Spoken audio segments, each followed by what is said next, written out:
Hello, my dear students. Welcome to EduVibe, the vibe of smart education, and this is your maths mentor Neha Sharma.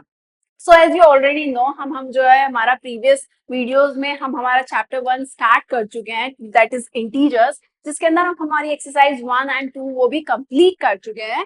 So today आज हम हमारा part 4 start करने वाले हैं, जिसके अंदर हम बात करेंगे डिवीजन ऑफ इंटीजर्स की. ठीक है, अभी तक हम पूरे चैप्टर में इंटीजर्स जो आपने पढ़ा, इंटीजर्स क्या होते हैं, इंटीजर्स की property under addition, subtraction, multiplication integers का, ठीक है, हम वो सब पढ़ चुके हैं. अब लास्ट आता है आपका क्या, डिवीजन. ठीक है, सो इंटीजर्स की अगर हम बात करें, सो इंटीजर्स में भी यही एग्जाम्पल अगर मैं ले लेती हूँ.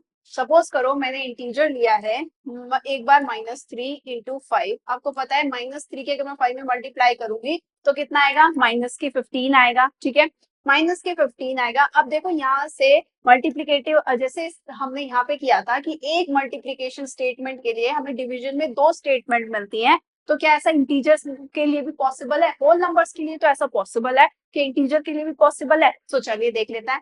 अगर मैं -15 को डिवाइड करूं किससे, -3 से, तो रिजल्ट क्या मिलेगा मुझे, 3 5 कितना होता है, 15 होता है, और माइनस माइनस क्या हो जाता है, प्लस हो जाता है. तो क्या मिल रहा है मुझे, प्लस के 5 मिल रहा है. यानी कि जब मैं -15 को डिवाइड कर रही हूँ किससे, -3 से, तो मुझे आंसर क्या मिल रहा है, 5 मिल रहा है. यानी कि पहली स्टेटमेंट तो मेरे पास में आ गई है कि -15 को जब मैं डिवाइड करती हूँ किससे, -3 से, तो आंसर मुझे मिल रहा है 5. ठीक है, इसी तरीके से दूसरी स्टेटमेंट अगर मैं देखती हूँ कि -15 को इस बार किससे डिवाइड करूं, इससे डिवाइड, इस बार डिवाइड करूं किससे, 5 से, तो 5 3 का कितना होता है, 15 होता है ना.